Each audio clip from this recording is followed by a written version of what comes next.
আলোচনা করছিলাম প্রথম যোহন তার 2 অধ্যায়। গত সপ্তাহেতে আমরা 2 অধ্যায়ে 11 পদ পর্যন্ত দেখেছিলাম, 7 থেকে 11 পদ।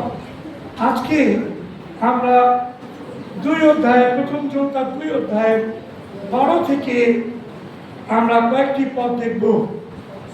ওকে, আসো আমরা আলোচনা করি। বৎসেরা, আমি তোমাদিগকে লিখিতেছি, কারণ তাহার নামের গুণে তোমাদের পাপ সমূহে ক্ষমা হইয়াছে। পিতারা, তোমাদেরকে লিখিতেছি, কারণ যিনি আদি হইতে আছেন তোমরা তাহাকে জানো। যুবকেরা, তোমাদিগকে লিখিতেছি, কারণ তোমরা সেই পাপাত্মাকে জয় করিয়াছ। শিশুগণ, তোমাদিগকে লিখিলাম, কারণ তোমরা পিতাকে জানো। পিতারা, তোমাদিগকে লিখিলাম, কারণ যিনি আদি হইতে আছেন তোমরা তাহাকে জানো। যুবকেরা, তোমাদেরকে লিখিলাম, কারণ তোমরা বলবান এবং ঈশ্বরের বাক্য তোমাদের অন্তরে বাস করে, আর তোমরা সেই পাপাত্মাকে জয় করিয়াছ। 15 পদ, তোমরা জগৎকে প্রেম করিও না, জগৎস্থ বিষয় সকল প্রেম করিও না। কেহ যদি জগৎকে প্রেম করে তবে পিতার প্রেম তাহার অন্তরে নাই। কেননা জগতে যে কিছু আছে, মাংসের অভিলাষ, চক্ষুর অভিলাষ ও জীবিকার দ্বন্দ্ব, এ সকল পিতা হইতে নয়, কিন্তু জগৎ হইতে হইয়াছে। আর জগৎ ও তাহার অভিলাষ বহিয়া যাইতেছে, কিন্তু যে ব্যক্তি ঈশ্বরের ইচ্ছা পালন করে সে অনন্তকাল স্থায়ী। প্রিয় ভাই বোন, আসুন আমরা ঈশ্বরের বাক্য ধারাবাহিকভাবে আমরা তর্জমা শুনি। যোহন তিনি শুরুতে বৎস বলে সম্বোধন করেছিলেন, আর আজকে আমরা দেখছি আবার তিনি 12 পদে বৎস বলে সম্বোধন করেছেন। তিনি বলছেন, বৎসেরা, আমি তোমাদেরকে লিখিতেছি। প্রিয় ভাই বোন, সেই ব্রাদার হিসাবে বলা অর্থাৎ প্রভু যীশু খ্রিস্ট, তিনি হচ্ছেন জ্যেষ্ঠ ভ্রাতা, আর আমরা হলাম তার কনিষ্ঠ ভ্রাতা ভগ্নী। আর সেই জন্য বাইবেল যখন বলে আমাদেরকে অ্যাড্রেস করে, তখন আমাদের ভ্রাতা বা ভগ্নী বলে সম্বোধন করে, কিংবা এক কথায় বলে বৎসেরা। তাই যখন বলছেন বৎসেরা, আমি তোমাদিগকে লিখিতেছি। কি লিখিতেছি, কেন লিখিতেছি? কারণ তাহার নামের গুণে তোমাদের পাপ সমূহে ক্ষমা হইয়াছে। প্রিয় ভাই বোন, তিনি বলছেন যে বৎসেরা, তোমাদের পাপের ক্ষমা হয়েছে। কিসের দ্বারা? তার নামের গুণে। আর সেই নাম কি নাম? সেই নাম হলো যিশু নাম। প্রিয় ভাই বোন, ঈশ্বরের বাক্য বলছে, পিতর যখন বক্তৃতা দিচ্ছিলেন আর তিনি প্রেরিতের কার্য বিবরণীতে তিনি বক্তৃতায় বলছেন, কি বলছেন? আকাশের নিচে মনুষ্যের মধ্যে দত্ত আর এমন কোন নাম নেই যে নামে আমাদিগকে পরিত্রাণ পাইতে হইবে। আর সেই নাম হলো যিশু নাম। হালেলুয়া। প্রিয় ভাই বোন, সেই জন্য প্রথম যোহন তার 1 অধ্যায় 7 পদে কি লেখা আছে? প্রথম যোহন তার 1 অধ্যায় 7 পদে লেখা আছে, কিন্তু তিনি যেমন জ্যোতিতে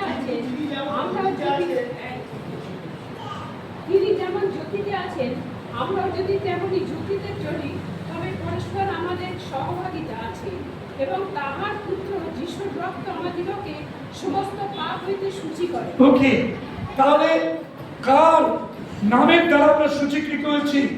তাহার পুত্র যিশুর রক্ত আমাদিগকে সমস্ত পাপ হইতে শুচি করে। সুতরাং তাহার নামের গুণে, মানে যিশুর নামের গুণে আমরা পাপ থেকে শুচি হয়েছি। হালেলুয়া। আর সেই জন্য আমরা বলে থাকি, యేసు నామం యేసు నామం యేసు నామం యేసు నామం यीशु नाम की जय।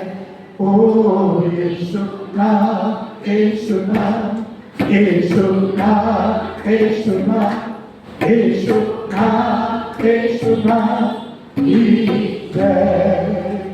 जिस नाम में है जिंदगी, ओ नाम है यीशु मसीह। ओ जिस नाम में है जिंदगी, ओ नाम है यीशु मसीह। ओ यीशु नाम, यीशु नाम, यीशु नाम, यीशु नाम, यीशु नाम, यीशु नाम की जय।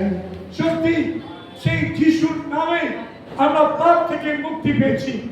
প্রিয় ভাই বোন, জগতে বহু নাম আছে, জগতে বহু নাম নিয়ে মানুষ জয় জয়কার করছে, কিন্তু সেই নামে আপনি পরিত্রাণ পাবেন না, পাপ থেকে মুক্তি পাবেন না। 100 বার, 1000 বার, লক্ষ বার, কোটি বার আপনি যদি সেই নামগুলো নেন, সেই নামের দ্বারা আপনি মুক্তি লাভ করতে পারবেন।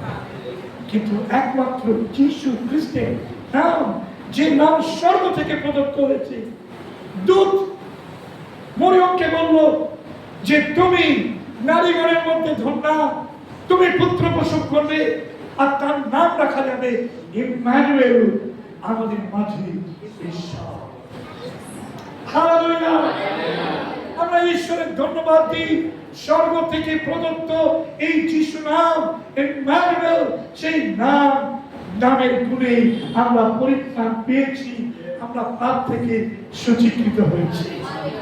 সেই জন্য পিতর বলছেন, স্বর্ণকী রূপের দ্বারা তোমরা মুক্ত হওনি, বহুমূল্য প্রস্তরের দ্বারাও তোমরা মুক্ত হওনি, তোমরা পিতৃপুরুষের পরিচয় দ্বারাও তোমরা মুক্ত হওনি।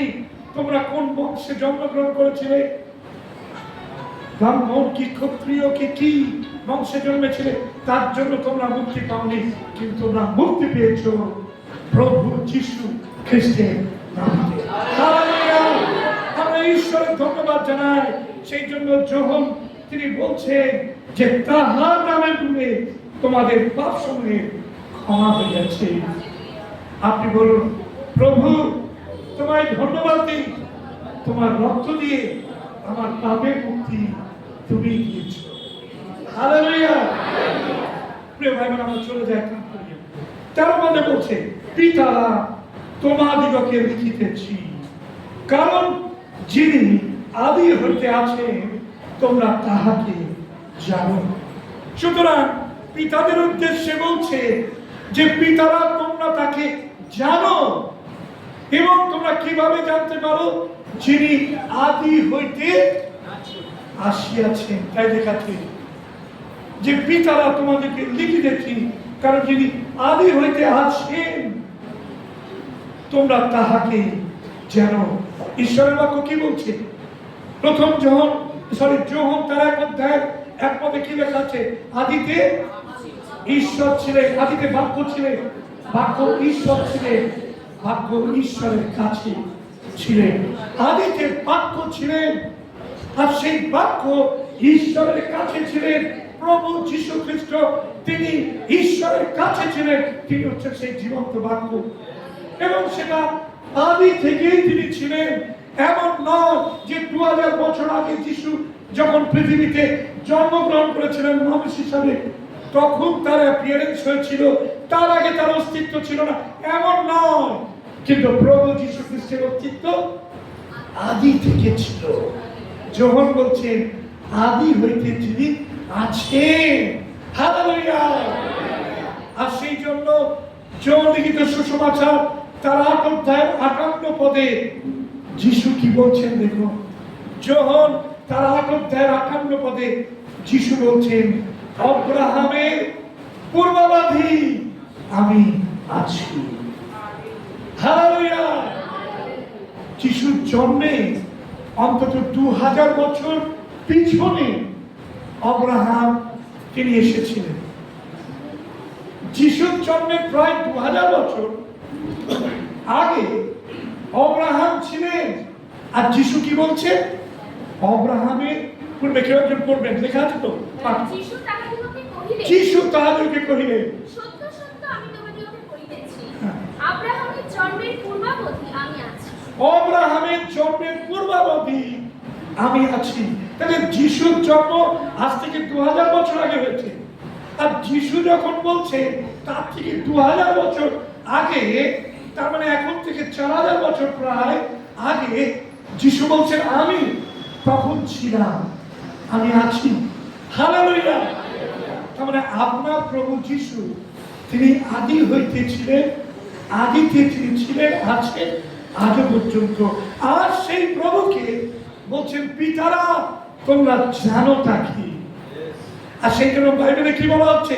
বাইবেলে বলা হচ্ছে অব্রাহামের ঈশ্বর, ইসহাকের ঈশ্বর, যাকবের ঈশ্বর, পিতৃপুরুষের ঈশ্বর, পিতারা তোমরা জানো আদি হইতে তিনি আছেন। হালেলুয়া। আমরা ঈশ্বরের ধন্যবাদ দিই। আমাদের প্রভু হঠাৎ করে ধূমকেতুর মতো একটা দিন উঠে বলছে আমি প্রভু, আমাকে মানো। এ ব্যাপার ঘটেনি। তার জন্মের বহু বছর আগে, এমনকি পৃথিবী যখন থেকে সৃষ্টি হয়েছে তার আগে থেকে তিনি ছিলেন। হালেলুয়া। সেই প্রভু হচ্ছেন স্বয়ং যিশু খ্রিস্ট। তাকে আমরা যেন জানি, আমাদের হৃদয় দিয়ে জানি, কেন তিনি আমার হৃদয় প্রভু, তিনি আমার সৃষ্টিকর্তা, তিনি আমার ঈশ্বর। সেই ঈশ্বরকে কি আপনি জীবনের শেষ দিন পর্যন্ত ধরে রাখবেন? হালেলুয়া। আসুন আমরা তাকে জীবনের শেষ দিন পর্যন্ত ধরে রাখি। পিতাদের বলল তোমরা তাকে জানো। আর যখন পিতারা জানে তখন সেই জানাটা জানার মধ্যেই সীমাবদ্ধ থাকবে না ভাই বোন। সেই জানাটা তাদের সন্তানাদের মধ্যে তারা ট্রান্সমিট করবে, তারা সন্তানাদের মধ্যে সেটাকে প্রবাহিত করবে, তাদের সন্তানদের শিক্ষা দেবে। দ্বিতীয় বিবরণ তার 6 অধ্যায়ে তার প্রথম থেকে আপনি একটু দেখুন কি লেখা আছে। কি বলছে? হে ইসরায়েল তোমরা শুনো, তোমাদের ঈশ্বর সদাপ্রভু এক ঈশ্বর। তাই তো দিদি বলুন জোরে, একটু জোরে। 4 অধ্যায় 4 পদ, 6 অধ্যায়। হে ইসরায়েল শোনো, আমাদের ঈশ্বর সদাপ্রভু একই সদাপ্রভু। আর তুমি তোমার সমস্ত হৃদয়, তোমার সমস্ত প্রাণ ও তোমার সমস্ত শক্তি দিয়া আপন ঈশ্বর সদাপ্রভুকে প্রেম করো। হালেলুয়া। তোমার ঈশ্বর সদাপ্রভু একই সদাপ্রভু, যিনি অব্রাহামের, যিনি ইসহাকের, যিনি যাকবের ছিলেন, তিনিও আজকে আপনার প্রভু। হালেলুয়া। তিনি সত্যজিতের প্রভু, তিনি পবিত্র প্রভু, তিনি উজ্জ্বল প্রভু, তিনি সঞ্চিতার প্রভু, তিনি দেবুর প্রভু। হালেলুয়া।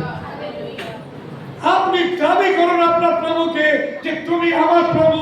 তুমি যেমন ভাবে তাদের জীবনে কাজ করেছিলে প্রভু, ঠিক একই ভাবে তুমি আমার জীবনে কাজ করছো। তুমি মরে যাওনি, তুমি হেরে যাওনি, কিন্তু যুগ পর্যায়ে যুগে যুগে তুমি জীবন্ত প্রভু। আমি তোমার ধন্যবাদ জানাই। হালেলুয়া। কেবল পিতারা আমরা জেনেই ক্ষান্ত থাকবো না, কিন্তু আমরা আমাদের সন্তানাদিকে, তারপরে ওখানে লেখা আছে তোমরা গাত্রোত্থানকালে, তোমরা গৃহে বসিবার সময়, তোমরা চলিবার সময় তোমরা তাদেরকে এই সকল বিষয়ে শিক্ষা দিবে। তাই লেখা আছে তো?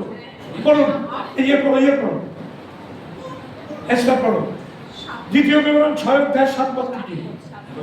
আর তোমরা প্রত্যেকে আপন আপন সন্তানগণ, তোমরা প্রত্যেকে আপন আপন সন্তানগণকে, কারা বলছে? পিতাদের বলছে, মাতাদের বলছে, তোমরা এ সকল যত্নপূর্বক শিক্ষা দিবে, এই সকল যত্নপূর্বক শিক্ষা দিবে, এবং গৃহে বসিবার কিংবা পথে চলিবার সময়, গৃহে বসিবার কিংবা পথে চলিবার সময়, এবং শয়ন কিংবা গাত্রস্থান স্বয়ং শুতে যাওয়ার সময় অথবা ঘুম থেকে ওঠার সময় ওই সমস্তের কথোপকথন করিবে। ওই সমস্তের কথোপকথন করবে। হে ইসরায়েল শোনো, তোমার ঈশ্বর সদাপ্রভু এক ঈশ্বর সদাপ্রভু, তিনি ভিন্ন, আর অন্য কেউ নেই। প্রিয় ভাই বোন, এই হৃদয়টা আপনি বসে নিন, এই বাক্যটাকে আমার হৃদয়ের মধ্যে, প্রভুই একমাত্র, তিনি আমার ঈশ্বর, আমি তাকে শুধু জানবো না, আমাদের সন্তানাদিকে তার বিষয়তে আমরা শিক্ষা দেব, যেন তারা সেই প্রভুকে জেনে তাদের জীবনের প্রভুকে নিয়ে জীবনের পথে চলতে পারে। হালেলুয়া। একজন সাধুর সাক্ষ্য শুনছিলাম ইউটিউবে, যদি কখনো সুযোগ হয় আমি আপনাদের সেই সাক্ষ্যটা একটা সানডেতে আমি ডিসপ্লে করব। সেই সাক্ষ্যের মধ্যে সাধু বলছে যে আমি বিভিন্ন জায়গায় শিক্ষা দিতাম, পৃথিবীর বিভিন্ন প্রান্তে আমি গিয়ে বলতাম আমার ধর্মের বিষয়ে, কিন্তু আমি যা বলতাম সেটা হৃদয় আমার বিশ্বাস করত না, কিন্তু আমি বলতাম। যখন নিজের সঙ্গে ফাইট করছি, যুদ্ধ করছি যে এটা কি করে হয়, আমি যা বিশ্বাস করি না তাই আমি মুখে বলছি এবং শিক্ষা দিচ্ছি। এই ফাইট করতে করতে করতে করতে আমি অসুস্থ হয়ে পড়লাম, এবং অসুস্থ হয়ে পড়ে তিনি বলছেন আমি ছোটবেলাতে খ্রিস্টানদের খুব ঘৃণা করতাম। যখনই খ্রিস্টানদের দেখতাম তাদের বাইবেল পড়িয়ে দিতাম, তাদের নানান ধরনের ইয়ে করতাম। কিন্তু একদিন যখন চার্চের পাশ দিয়ে যাচ্ছি, তখন কিরকম মনে হলো, আর আমি ভিতরে ঢুকে গেলাম। সেখানে গিয়ে দেখলাম যে ফলকে লেখা আছে যিশুর কিছু বাণী, আর সেই বাণীগুলো আমি পড়তে থাকলাম। খুব হৃদয় একটা শান্তি পেলাম, যেন যে শান্তির খোঁজ করছিলাম, যেন সেই শান্তির জায়গায় আমি পৌঁছে গেলাম। আরো অনেক ঘটনা ঘটেছে। তিনি বললেন আমি যেতে শুরু করলাম বিভিন্ন চার্চে, যেহেতু আমি শিক্ষা দিতাম বিভিন্ন জায়গায়, আর সেই কারণে কেউ আমাকে প্রশ্ন করতো না। আমি বিভিন্ন খ্রিস্টানদের সভা প্রার্থনায় গিয়ে যেতাম। কিন্তু একদিন যখন আমি শিক্ষা গ্রহণ করতে করতে আমার শিক্ষা পাল্টে গেল। আমার শিক্ষা যখন পাল্টে গেল, তখন আমি সেই শিক্ষা আমার শিক্ষার মধ্যে দিতে শুরু করলাম। তখন যে স্বামীজির মধ্যে দিয়ে আমি ঈশ্বরের পথে এসেছিলাম বা আমি প্রচার করতাম, আমি সেই স্বামীজি যারা প্রচন্ড পরিমাণে হলাম, তিরস্কৃত হলাম। সেই স্বামীজি বলল তুই এইসব কি কথা বলছিস, তোর প্রচারের মধ্যে এগুলো কি উচ্চারণ করছিস, বলে তাকে শাস্তি দেওয়া হবে। পরবর্তীকালে সে প্রভুকে, আমি ছোট করছি কাজ প্রভুটাকে, প্রভুকে গ্রহণ করল। বলছে আমি সবকিছুর থেকে বিতাড়িত হয়েছি। আমার জীবনে টাকা ছিল, সম্পত্তি ছিল, অর্থ ছিল, মানুষের বাহবা ছিল, সব ছিল, কিন্তু ভিতরে আমি শূন্যতা নিয়ে ঘুরতাম। কিন্তু যখন যিশু আমার জীবনে আসতো, তখন আমার জীবনে আমি সবকিছুকে পরিত্যাগ করি, আমি যিশুর পিছনে চলতে শুরু করলাম। প্রিয় ভাই বোন, প্রভু যিশু তিনি যে ঈশ্বর, তিনি প্রতি মুহূর্তে তিনি মানুষের জীবনে নিজেকে প্রকাশ করেন। আমরা ঈশ্বরের জন্য ধন্যবাদ জানাই যে প্রভু তিনি যদি আমাদের অন্তরে কথা না বলতেন, আমরা আজকে এখানে চার্চে বসে থাকতাম না। আমরা অর্থের কারণে এখানে আসিনি, আমাদের সুযোগ সুবিধা দেওয়া হয়েছে সেজন্য আমরা আসিনি, কিন্তু প্রভু যিশু তিনি নিজে আমাদেরকে ডেকে নিয়ে এসছেন। একদিন যিশুর পথ থেকে অনেক দূরে ছিলাম, আমরা অসম্পর্কীয় ছিলাম, কিন্তু প্রভু যিশু তিনি নিজে আমাদেরকে ডেকেছেন। আমরা প্রত্যেকে বলতে পারি প্রভু আমায় ডেকেছেন, তিনি আমার হৃদয়ে কথা বলছেন, আমি সেই যিশুকে জানতে পেরেছি। সেই জন্য সমস্ত আকর্ষণ, সমস্ত ফ্যাসিলিটি, সমস্ত কিছু আমরা জমা করে দিতে পারি, কিন্তু যিশুকে আমরা কোনো ক্রমে ছাড়তে আসবো না। আমরা যে যিশুকে জেনেছি আদি থেকে, সেই যিশুকে নিয়ে আমরা যেন চলতে পারি। ঈশ্বরের বাক্য বলছে, তারপরে দেখুন লেখা আছে যে যুবকেরা তোমাদিগকে লিখিতেছি, কারণ তোমরা সেই পাপাত্মাকে জয় করিয়াছ। তোমরা সেই পাপাত্মাকে জয় করেছ যুবকেরা। প্রিয় ভাই বোন, আজকে যুবকরা সবচেয়ে বেশি যত তাড়নার মধ্যে দিয়ে চলেছে, আর সেটা হচ্ছে মাংসের অভিলাষ, জীবিকার গল্প এবং চক্ষুর অভিলাষের মধ্যে দিয়ে চলছে। যৌবনকালে যৌবনের যে টান, সেই টান আমাদেরকে মন্দতার দিকে টেনে নিয়ে যায়। যুবক যুবতীরা, তোমাদের উদ্দেশ্যে প্রভুর বাক্য, তোমরা যদি সেই পাপাত্মাকে জয় করতে না পারো, তাহলে কিন্তু পাপাত্মা তার নিজের মতো করে নেবে তোমাদেরকে, তোমরা হারিয়ে যাবে। অনেক যুবককে দেখবে নেশা করছে, অনেক যুবতী আজকালকার দিনে বেড়ে গেছে যে তারা প্রকাশ্যে স্মোক করছে, ড্রিঙ্কস করছে প্রকাশ্যে, কোল্ড ড্রিঙ্কস নয়, তারা হার্ড ড্রিঙ্কস গ্রহণ করছে। যুবক যুবতীরা তারা নষ্ট হয়ে যাচ্ছে, কেননা পাপাত্মাকে তারা কি করেছে, তাদের জীবনে কাজ করতে দিয়েছে।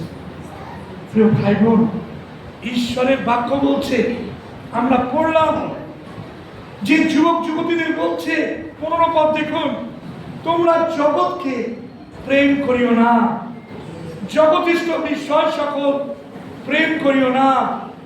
কেউ যদি জগৎকে প্রেম করে, তবে পিতার প্রেম তাহার অন্তরে নাই। কেননা জগতে যে কিছু আছে, মাংসের অভিলাষ, চক্ষুর অভিলাষ, জীবিকার দর্প, এই সকল পিতা হইতে নয়, কিন্তু জগৎ হইতে হইয়াছে।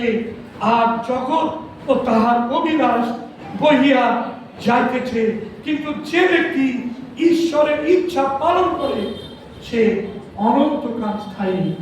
যুবক যুবতীরা, তোমাদেরকে বলি যে বর্তমানে জগৎ এবং জগতের অধিপতি শয়তান দিয়াবল, পাপাত্মা তাকে বলছে, সেই আত্মা কিন্তু তোমাদেরকে আকর্ষণ করছে, এবং সেই আকর্ষণের দ্বারা প্রভাবিত হয়ে তোমরা জগতের মধ্যে মিশে যাচ্ছ, জগতের গান গাইছো, জগতের মানুষদের মতো আচরণ করছো, তোমরা জগতের শিক্ষা নিয়ে সেই শিক্ষা ফলাও করছো।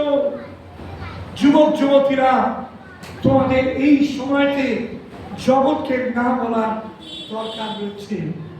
যদি এখন না বলতে পারো, তাহলে কিন্তু সেই পাপাত্মা তোমাদের জয় করে পাপের পথে নিয়ে যাবে।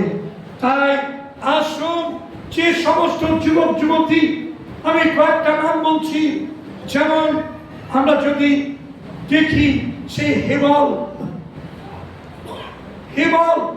প্রথম মানবে প্রথম পুত্র সন্তান, কইনের পরে হেবল, তাই তো? এবং সেই হেবল প্রভুর পথে চলেছিলেন, তার যে উপহার সেটা গ্রাহ্য হয়েছিল। কইন পাপাত্মার দিকে নিজের জীবনকে দিয়ে দিয়েছিল, কইন তার ভাই হেবলকে মেরেছিল। প্রিয় ভাই বোন, একজন ঈশ্বরকে ভালোবাসলেন, আর একজন পাপাত্মাকে ভালোবাসলেন। প্রিয় ভাই বোন, আসুন আমরা যুবক হিসাবে সেই হেবলের মতো যেন আমরা ঈশ্বরকে ভালোবাসতে পারি। আজকে কতজন যুবক যুবতী তোমরা হেবলের মতো সেই ঈশ্বরকে ভালোবাসবে, যেন তোমাদের নৈবেদ্য ঈশ্বর গ্রহণ করেন। আমরা দেখি দ্বিতীয় আরেকজন যুবক, তার নাম হচ্ছে যোসেফ। যোসেফ তার যৌবন কালে অনেক প্রলোভন ছিল, কিন্তু সেই প্রলোভনের মধ্যেও যৌবন ঈশ্বরকে প্রাধান্য দিয়েছিল। সে পাপাত্মাকে সে ধমক দিয়েছিল, তার জীবনে গ্রহণ করেনি। আর যে কারণে আমরা দেখি যে যোসেফের জীবনে তিনি জয়ী হয়েছিলেন। হালেলুয়া! যৌবন আছে, সেই যৌবনকে যথেচ্ছাভাবে ব্যবহার করার অধিকার ঈশ্বর দেননি। ঈশ্বর যৌবন দিয়েছেন, কিন্তু সেই যৌবনকে যেন আমরা বিশ্বস্ত সৃষ্টিকর্তার হস্তে সমর্পণ করে মার্জিত ভাবে পবিত্র ভাবে আমরা যেন ঈশ্বরের উদ্দেশ্যে উপস্থিত করতে পারি। আর সেই জন্য পৌল রোমীয় পত্রে তার 12 অধ্যায় 1 এবং 2 পদে তিনি কি বলছেন? কেউ একজন উঠে দাঁড়িয়ে বলবেন রোমীয় 12 অধ্যায় 1 এবং 2 পদ সেখানে কি বলছে? অতএব হে ভাতৃগণ, ঈশ্বরের নানা করুণার অনুরোধে আমি তোমাদিগকে বিনতি করিতেছি, তোমরা আপন আপন দেহকে জীবিত পবিত্র ঈশ্বরের প্রীতিজনক বলিরূপে উৎসর্গ করো, ইহাই তোমাদের চিত্ত সংগত আরাধনা। আর এই যুগের অনুরূপ হইও না, কিন্তু মনের নতুনীকরণ দ্বারা রূপান্তরিত হও, যেন তোমরা পরীক্ষা করিয়া জানিতে পারো ঈশ্বরের ইচ্ছা কি, যাহা উত্তম ও প্রীতিজনক ও সিদ্ধ। হালেলুয়া। কারণ ওখানে বলছে যে তোমরা ঈশ্বরের প্রীতিজনক হও। যুবকেরা তোমরা আপন আপন দেহকে ঈশ্বরের প্রীতিজনক বলিরূপে তোমরা উৎসর্গ, হেবনের মতো উৎসর্গ করো। যুবক যুবতীরা তোমাদের জীবনকে ঈশ্বরের হাতে উৎসর্গ করার প্রয়োজন রয়েছে, যে তোমরা প্রভুর মতো করে চলবে। তোমরা জগতের মধ্যে থাকবে, কিন্তু জগৎ তোমাদের মধ্যে থাকবে না। একটা বোতলকে আপনি সমুদ্রের জলের ছিপিটা রেখে আপনি ভাসিয়ে দিন, সে সমুদ্রের জলের মধ্যে ভাসতে থাকবে, কিন্তু সমুদ্রের জল তার মধ্যে প্রবেশ করবে না, কেননা সেই ছিপি, বোতলের ছিপি বন্ধ করা রয়েছে টাইট করে। প্রিয় ভাই বোনেরা, আসুন আপনার জীবনকে আপনি প্রভুর কাছে এমন ভাবে গচ্ছিত রাখুন, সমর্পিত রাখুন, যে জগতের সমুদ্রের মধ্যে যদিও আপনি ভেসে বেড়াচ্ছেন, তবুও আপনার মধ্যে জগতিষ্ঠ বিষয়গুলো কখনো প্রাধান্য পাবে না, কিন্তু আপনি সেগুলো থেকে দূরে থাকবেন। হালেলুয়া। যুবক যুবতীরা, তোমরা তো সেই পাপার থেকে জয় করিয়াছো। আসুন আমাদের সোনাপুর মন্ডলীর যুবক যুবতীরা, তোমরা পাপার থেকে জয় করো, প্রভুকে হৃদয়ে রাখো। 14 পদে শিশুদের উদ্দেশ্যে বলা হচ্ছে, তোমরা কি করবে শিশুরা? তোমাদেরকে লিখিলাম, কারণ তোমরা পিতাকে জানো। আমরা যদি প্রভুতে যদি শিশু হয়ে থাকি, মানে বয়সে আমরা শিশুর কথা নয়, কিন্তু আধ্যাত্মিক জীবনে যদি আমরা শিশু হয়ে থাকি, সবে প্রভুকে গ্রহণ করেছি, যিশুকে গ্রহণ করেছি, তাহলে তোমরা তো তোমাদের পিতাকে জানো, যিনি স্বর্গের পিতা, তিনি তোমাদের বৃদ্ধি দেবেন। যারা আক্ষরিকভাবে শিশু রয়েছে, তোমরা তো তোমাদের পিতাকে জানো, যিনি প্রভুতে রয়েছেন, সুতরাং তাকে, তার আদর্শকে তোমরা মেনে চলো। তাই শিশুদের উদ্দেশ্যে বলা হচ্ছে, তারা আক্ষরিকভাবে শিশু হোক কিংবা আত্মিকভাবে শিশু হোক, তোমাদেরকে লিখিলাম, কারণ তোমরা পিতাকে জানো। তাহলে যখন আপনি আমি আধ্যাত্মিকভাবে দুর্বল থাকলেও, আধ্যাত্মিকভাবে শিশু থাকলেও হয়তো তেমন ম্যাচুরিটি আসেনি, আমরা হয়তো দুধই খাচ্ছি, নো প্রবলেম, এখনো আমরা মাংস খাচ্ছি না, কিন্তু আমরা জানবো আমাদের ঈশ্বর আছেন, তিনি আমাদের সময় মতো বৃদ্ধি প্রদান করবেন। আমাদের ঈশ্বর আছেন, যিনি আমাদের সময় মতো বৃদ্ধি প্রদান করবেন। তাই আসুন প্রভুতে শিশুরা যারা রয়েছে, তারা আমরা পিতাকে যেন আমরা জানতে পারি। আবার রিপিট করছেন, জন বলছেন, পিতা তোমাদেরকে লিখিলাম, কারণ যিনি আদি হইতে আছেন তোমরা তাহাকে জানো। যুবকেরা তোমাদেরকে লিখিলাম, কারণ তোমরা বলবান। যুবকেরা উপদেশকের পুস্তকে তার 11 অধ্যায় যদি 12 পদ থেকে আপনি দেখেন, উপদেশকের পুস্তক তার 11 অধ্যায় 12 থেকে যদি আমরা দেখি, সেখানে কি বলছে? তোমার যৌবন কাহাকেও তুচ্ছ করিতে দিও না। চেষ্টা করো, উপদেশক তার 11 অধ্যায় 12 পদ।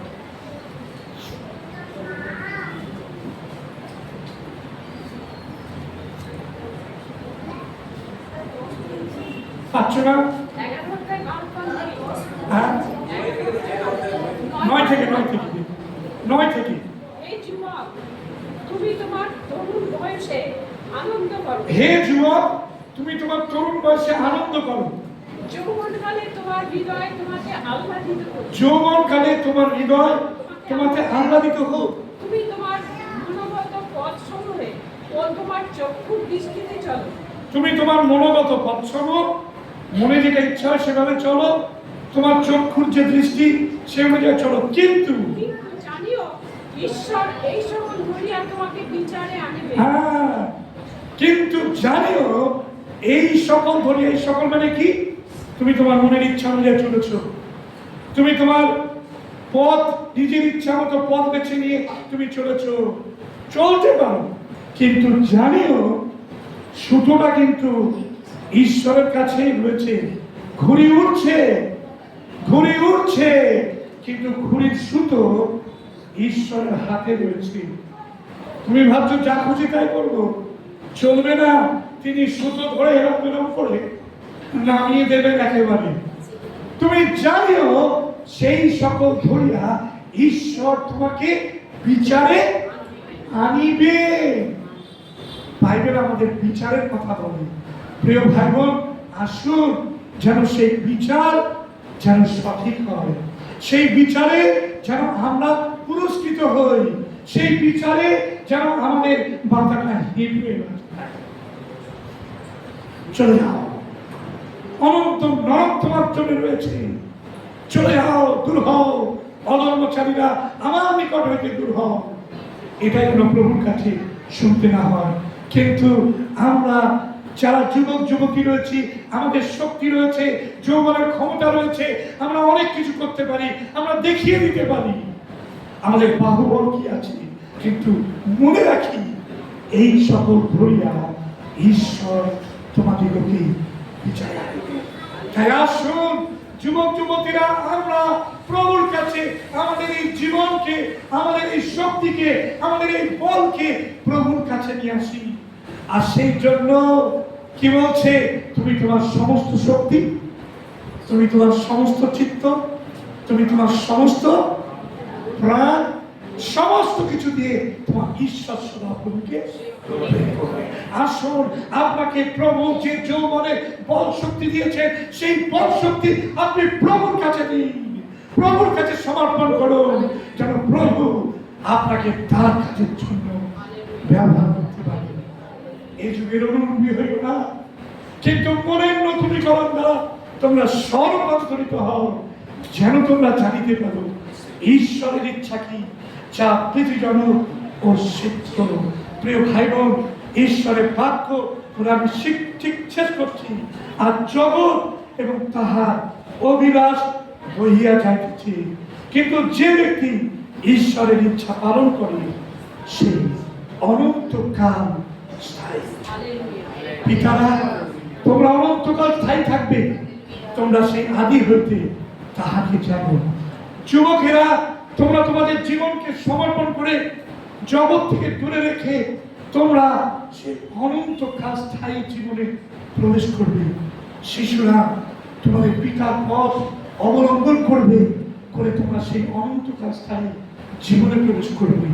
আসুন সোনারপুরের ভাতৃগণ, আমরা প্রভু যিশুতে স্থির থেকে অনন্ত জীবনে সেই স্থাপিত এবং অনন্তকাল ধরে আমরা যেন স্থির থাকতে পারি।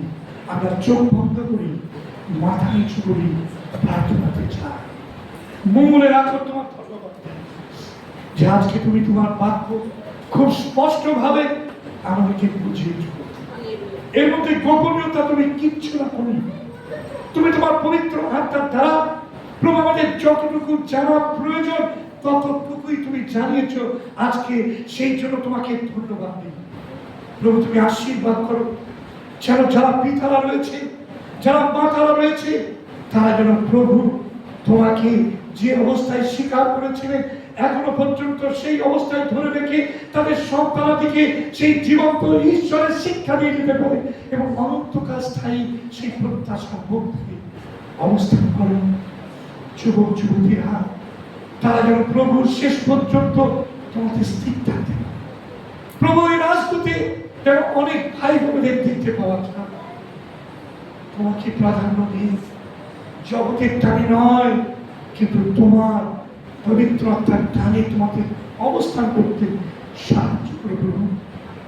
তোমার এই সবাইকে সকল মানুষকে যারা আধ্যাত্মিক ভাবে শিশু, দৈহিক ভাবে প্রভু যারা এখনো পর্যন্ত ছোট রয়েছে, তাদের জন্য আমরা প্রার্থনা করি তারা যেন সানডে স্কুলে নিয়মিত আসতে পারছে না। যারা আধ্যাত্মিক ভাবে শিশু, তারা যেন মন্ডলীতে নিয়মিত আসতে পারে, তারা যেন নিয়মিত বাক্য করতে পারে, তারা যেন নিয়মিত প্রার্থনা করতে পারে। তুমি দয়া করে এই আশীর্বাদ প্রদান করবে। আমাদের ভাই বোনেরা যেটা গৃহে ফিরে যাবে তাদের সঙ্গে